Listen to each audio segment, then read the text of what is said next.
Dude, how can you actually be this brain dead where you let your boat get beached? Literally, like, on the beach. Because of the tide. Now I know sometimes this one is hard to understand, how people actually do get themselves into this situation, but coming from experience and seeing how this happens all the time, there is one surefire way to make it happen. Step 1, decide you want to go out on the water and enjoy a day boating with your family. Step 2, go ahead and rent a rental boat. And step 3, go ahead and full send that rental boat straight onto the beach. Welcome back, guys, to this week's episode of Boneheaded Boaters of the Week. Now, it's not always rental boats that we're going to find buried in the sand. Sometimes it will be somebody who is a lifetime boater. They've been doing it forever, and maybe they forgot a few basics. But it does seem predominantly that rental boats own this market, and typically that's probably because there's people behind the wheel who just don't have the experience that most boaters have. But once again, as we mentioned, it's not just them. You can be an experienced boater and still find yourself driving into things that you absolutely shouldn't be hitting.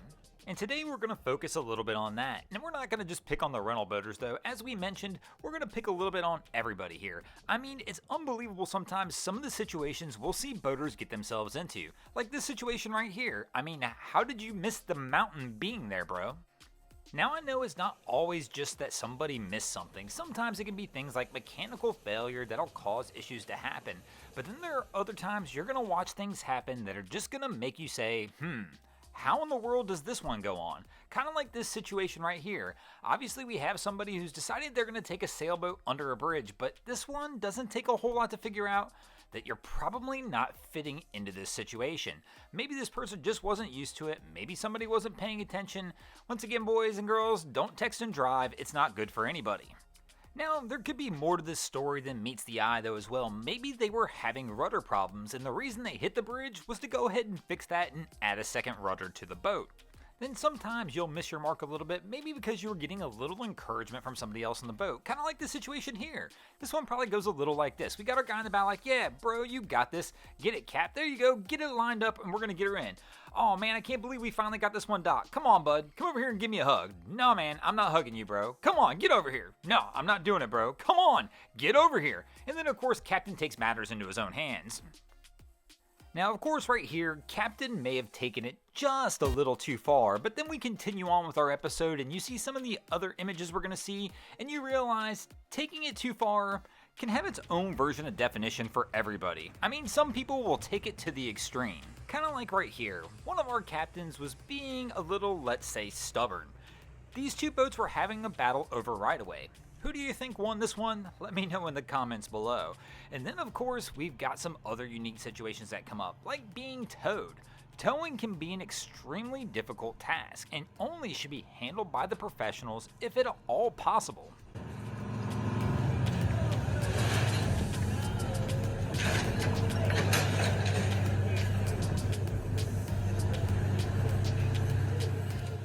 And that's because you always have to remember, if you're towing a vessel, you're responsible for that vessel that's being towed and everything that happens through that procedure. So if you want to avoid mayhem like this, let the pros do it and don't try and tow somebody yourself. And then one of the other ways we can find ourselves in a little bit of mischief out there on the water is from the weather. Kind of like this situation here. These guys got a pretty gnarly wind blowing. And of course they decided they wanted to add some racing stripes to their sailing vessel. What's the easiest way to do that? Well, it's to let the wind blow me into the marker on the channel. I'm not really gonna lie, this one can be a rough one to watch.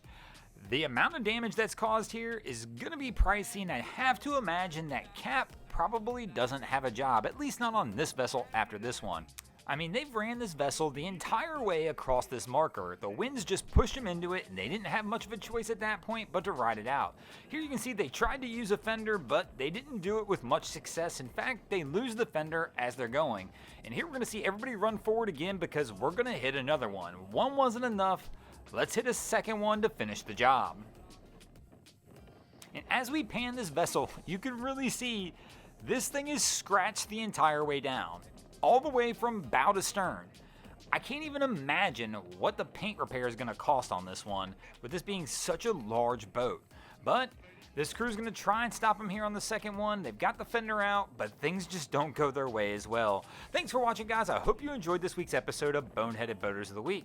If you ever see anything crazy happening out on your waterways, be sure to hit us up on Facebook or Instagram and let us know, and you might see your stories over here. Just like Jan ST4711, Mike McFarlane, David Klein, Scarlett Bentley, Mike Ray, Sophie the Sonar Cat, Sullivan Kemper, Jonathan Hernandez, Justin Ford 23, Captain Tim, Schooner Argia, Bobby Minzer, and Bassman Flores did this week. And if you guys haven't already, go ahead and drop an anchor on the subscribe button here.